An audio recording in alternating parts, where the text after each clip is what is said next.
Today we're talking about what inspires us. And you're the inspiration.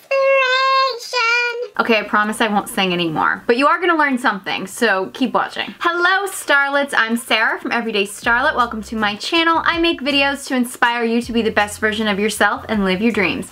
So if you wanna be an Everyday Starlet, be sure you hit that subscribe button and be sure you hit the notification bell so you never miss one of my videos. Today I wanted to talk you through how I start from inspiration to then creating a makeup look. I also happen to really love lingerie, and I was super excited that in the mail today I actually received a gift package from Cosabella. I have worked with Cosabella before. They are not sponsoring this video, but I did do a video reviewing their curvy line, and I will link that video to this one. They actually sent me their new release, which this is part of their curvy line. This is their long line bra, and I'm wearing their Babydoll. It is actually a collaboration with Pret-A-Porter or Pret-A-Porter, if you're gonna be as American as I am. I wanna say it's Pret-A-Porter. I'm trying to be classy here, people. I don't know how well it's working. Anyway, they sent me these as a gift, and I was like so excited to see them because the detailing in these is just absolutely stunning. And I love Cosabella bralettes. They are my absolute favorite, which is why I talk about them so much, because I love them. Since I've kind of developed this obsession with lingerie, I kind of like to combine that with my usual obsession of makeup. And I realize it's super extra to have your makeup match your lingerie, but you know what? Why not be extra? Isn't that what being an everyday starlet is all about?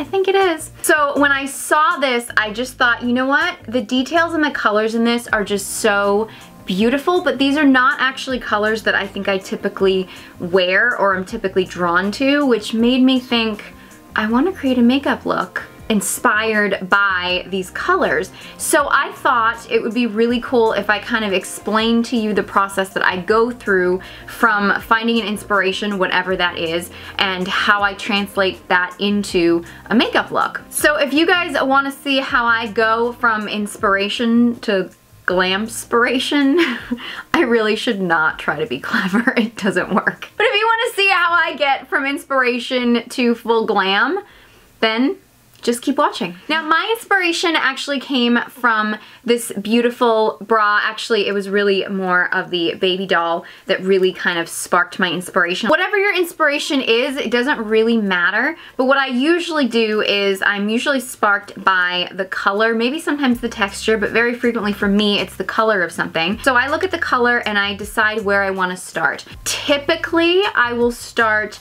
especially if it's a color like this that isn't something I would normally wear like on my lips, although if you would wear sort of this, you know, like dusty purpley blue on your lips, go for it. That's not something that I would be drawn to. So for something like this, I actually would go to my, yes, very extra and very excessive eyeshadow palette collection. I don't have a lot of single eyeshadows, although I do have some, but I tend to start with palettes.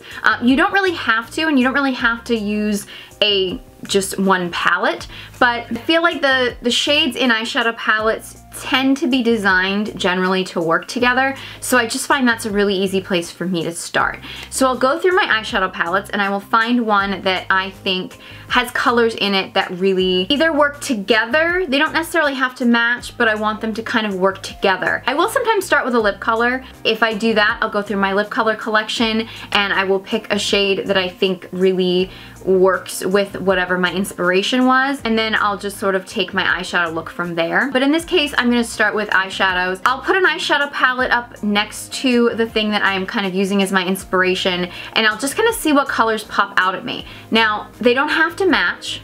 I do like when there's like something in it that matches, but you don't have to do that. And I know there's all kinds of rules about color theory and what works together. Honestly, if you think it looks good together, that's all that matters. At the end of the day, it's makeup. If you decide you don't like it, you can wash it off. And in this case, it's lingerie. And I mean, hey, if it's sexy enough, you could probably find someone to take it off for you, but well, I don't have anyone, so I'm gonna leave mine on, because we don't want to get demonetized here. So once you find an eyeshadow palette or some eyeshadow shades that work, and I actually decided to go with my Kat Von D Fetish palette because I just felt like the shades, I don't know, I just felt like it really worked with this look. In this particular case, I went through and I picked out a lip color and a highlighter that I felt like coordinated with the eye look that I had in my mind. Then I just kind of went to town. So I'm actually going to show you guys how I created this eye makeup look, and actually the whole makeup look in general. So if you guys want to see how I created this silvery gray eyeshadow look, then just keep watching. Okay, so typically I would prefer to do my base makeup first and then do my eye makeup, but because this is my first time doing this makeup look, and I do know that the shadows I'm going to be using have a little bit of fallout, they're not terrible, but they do have some, I just figured it was smarter for me to do my eye makeup first. So that's what I'm going to do, and I'm actually going to use some of my Urban Decay Primer Potion just to set my lid. Side note, my mini beauty blender, like the tip broke off, so I think it might be time to trade this one in, but it's still working. Okay, so unfortunately most of my eyeshadow brushes are dirty because today was the day I was supposed to clean them, and I didn't want to clean them because then I wouldn't have any to do this makeup look, so we're gonna have to make do with what we can do. But yeah, I decided that the eyeshadow palette that had these shadows that, I don't know, I just felt made the most sense with this look was my Kat Von D Fetish palette. I have a whole review on this. The giveaway is actually over, but I have a whole review of this palette, and I've actually used it quite a bit. I haven't used any of these shades yet, so this will be kind of an interesting experiment here. Just to start out as a crease shade, I'm going to start out here with the shade Nylon, just to start out, and I'm just gonna kind of go in the crease. Doesn't necessarily have to be perfect because this is just like a starting point for me. Focus on the crease and sort of the outer edge of the lid. Okay, now I'm actually gonna deepen that up with the shade S&M. I actually wasn't sure that that was a shade that I wanted to use just looking at it in the palette, but then I sort of like finger swatched it, and it actually ended up being like a really good shade. At least I hope it's gonna be a good shade. A really deep shade, and I think it's coming across like almost like a deeper version of the colors in the chemise, so I'm getting deep here. I'm gonna go in and blend that a little bit. Again, I'm not too worried about it being perfect right now because I can always go in, can always clean it up, I'm always going to adjust. Okay, what I'm going to do now may not be necessary with what I'm going to do, but I just decided I wanted to do this. It's kind of a YouTuber trick a lot of people are doing. I'm going to take a concealer. This is my First Aid Beauty Fab Bendy Avocado Concealer. They sent me all the shades, and this particular one is the lightest one. It's a little bit too light for me to use as a concealer, so I've been kind of using it for this trick, and I'm just basically putting it on the lid, mainly in the open space. I'm not going to really do a cut crease because I'm going to kind of blend it out. I think I'm overdoing it on the concealer. This is like way too much concealer. I know, this was not my not my intention. I think I was just talking and not paying attention. And then I'm just going to go in and just blend it out a little bit, trying not to make it go all over the place, but I'm not going to like stress if it's not like precisely precise, if that makes sense.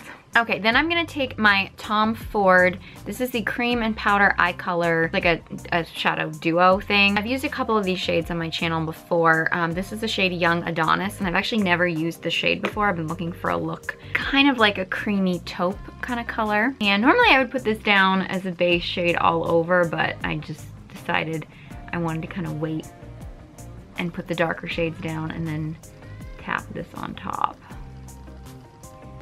Just mainly focusing on tapping it down where I put the concealer. Now I'm gonna take the shimmer color on top that comes with it. These things are really expensive, so I apologize. I'm just gonna use that shade over it, partly as, you know, to add some shimmer, and also partly to set it.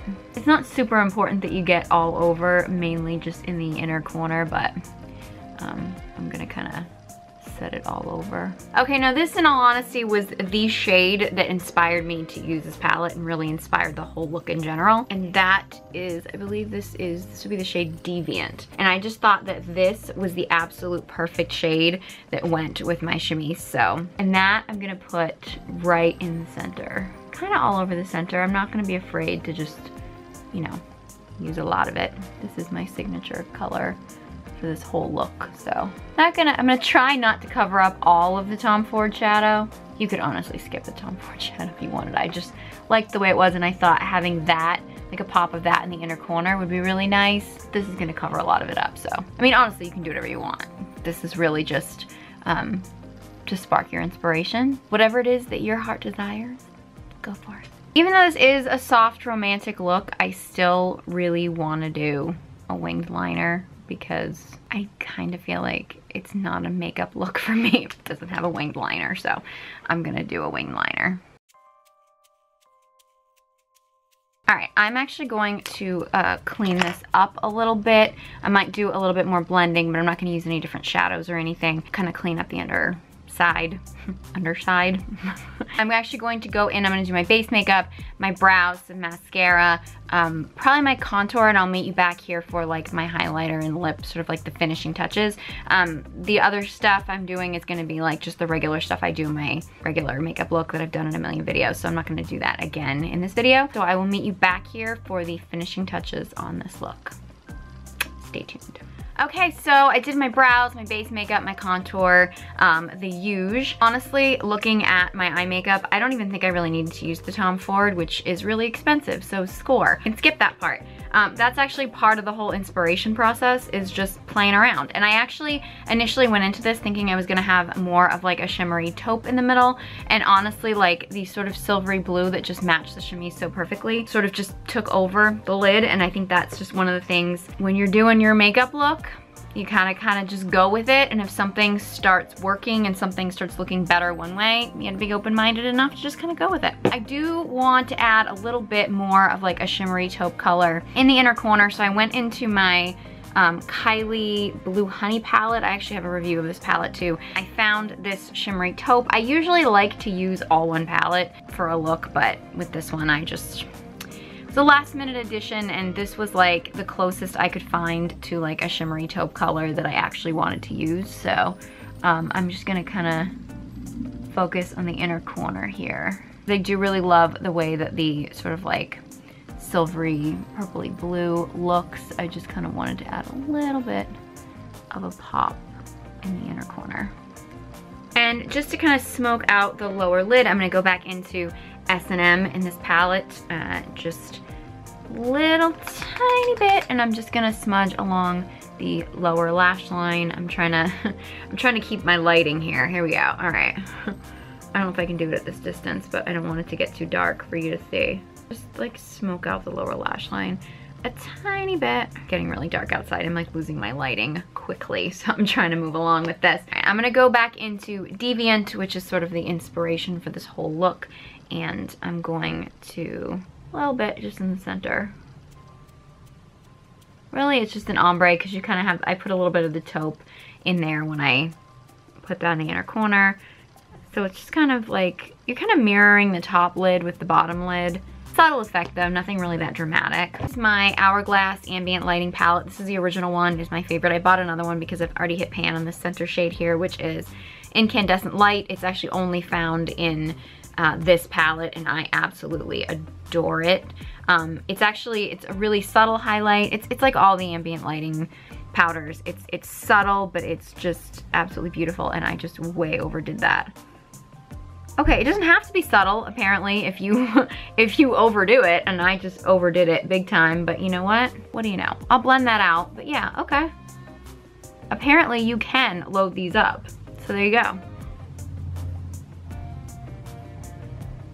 Normally, when you dust it on, it's a very subtle highlight. I just went way overboard with it, which I don't mind because I'm using it as a highlight as opposed to like an all-over highlighting powder. I have used this as an all-over highlighting powder, and it has worked very nicely. For my lips, I'm going to outline my lip like I do almost all the time with MAC Soar, and I can't really talk while I'm doing it, so I won't. And I just decided for this look, I wanted a very soft, but yet very cool tone pink. So the shade that kind of popped out at me when I looked in my collection was my Kylie Cosmetics in Cocoa K. It's cool tone, but I don't find that it makes me look sickly. I feel like if a pink gets too grayish, it can sometimes make me look sickly. And I have so much going on with my eye makeup I wanted my lip look to be more subtle anyway. And I just thought to add a little bit more dimension to the lip color that I was actually going to add. I didn't really have any like shimmery taupe lip gloss that I could find. So I decided to just kind of go over it with my Fenty Beauty Diamond Balm. I think this is the Diamond Milk. Just subtle. It's not going to give it a whole lot of color. Just a little bit of dimension in the center to give me a little bit more of a pouty look. So this is the final look right here, and I'm actually loving the way it came out. One of the things I will note is that this is actually not exactly the way I thought it was gonna look when I went into it. That's part of the creative process, is you start with an inspiration and something sparks it. For me, I started with this beautiful bra, well actually the Babydoll, but I have that on right now. I started with sort of this beautiful lingerie, and I found an eyeshadow color, which was the Deviant shade, that just really spoke to me, and then everything else just kind of formed around that. And I feel like I had enough of a vision going into it that I knew, okay, I want a shade that coordinates but is a little bit darker for the crease. I know I want the lighter shade in the center because that's just how I do my eye makeup. And I knew I kind of wanted a subtle lip, but something that coordinated, a highlighter that lended itself to being a little bit cooler toned. And I just went from there. That's kind of how I created this look. Let me know if you like videos like this. I actually did a makeup tutorial where I showed you my sort of basic everyday neutral eye look and explained to you how I would do that look with 3 different palettes. So you could just basically take any neutral palette that you had and create a neutral eye look with that. So if you guys enjoyed this video and found it helpful, please let me know. It'll let me know to do more videos like this. So make sure you give it a big thumbs up. Leave a comment below if you have any questions or other, types of videos that you want to see, products you want me to review, anything, let me know. Leave a comment in the comment section below. I love to hear from you. I love your suggestions. Again, if you enjoyed this video and found it helpful, please give it a big thumbs up. A while back, I was suffering from anxiety and depression, and I truly believe that beauty and makeup and taking care of myself saved my life. And I believe it can save yours too. So if you want to be an everyday starlet, be sure you hit that subscribe button. You can follow me on all my social media channels, especially Instagram. They'll all be linked in the description box below, along with a link to everything in this video. Thank you guys so much for watching, and I hope you join me next time.